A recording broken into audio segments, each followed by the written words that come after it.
Busy Going Backwards by the Reverend W. Audrey. Toad the brake van was feeling sad. Everywhere he looked, he could see engines and coaches moving steadily forwards. They all looked confident and cheerful. One day he decided to talk to Oliver, the Great Western Engine. "I'm always going backwards, Mr. Oliver. I have forward-thinking views. I could be a leader, if you know what I mean. You can't be a leader without a train to follow you." "You don't have a train," Gordon said. Toad felt sadder still. Oliver wanted to help. "You're a very useful brake van, Toad. You help me brake, and you keep my freight cars in order when we go down hills." "I know, Mr. Oliver, but it would be so exciting to go forwards.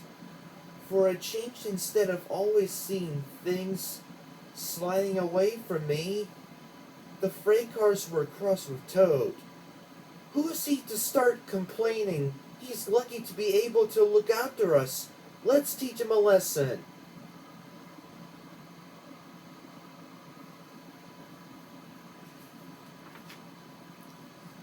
The freight cars decided to carry out their plan when they reached Gordon's Hill. When they were nearly at the top, they played their tricks. "Ready, steady, go!" And they jerked at a coupling which broke. "We're making your wish come true, Toad. Follow the leader!" yelled the freight cars. Toad was still in a state of shock, so he didn't know what to think. And he couldn't ask the conductor. He had jumped clear. "Faster, faster, as fast as you want!" screamed the freight cars. Suddenly, Toad found it fun, but the fun was soon over. A crossing lay ahead and the gates were closed. Toad couldn't stop.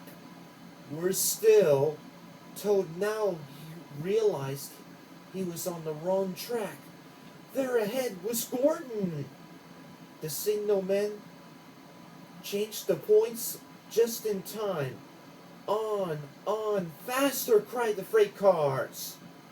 Suddenly, he saw James pulling a long, slow train. "Oh my goodness! Help! Save me!" A quick-thinking shunter did, just in time. "What was that?" exclaimed James.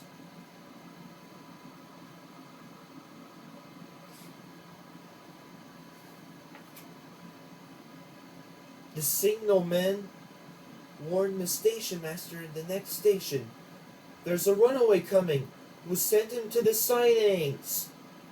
"Help! Help!" called Toad again.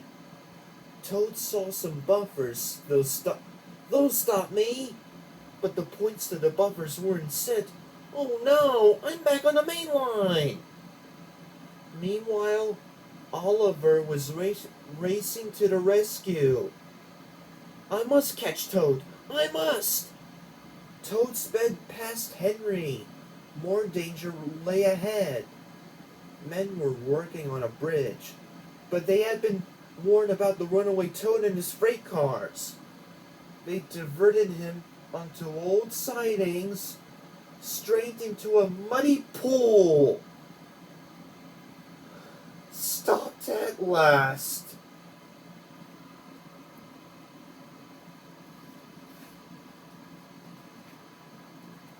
Oliver arrived, and when he saw Toad, he could only smile.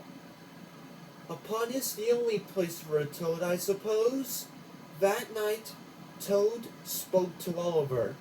"I'm sorry, Mr. Oliver, if I caused you any more embarrassment." "That's all right, Toad. So what do you think of going forwards?" "It was fun," decided Toad.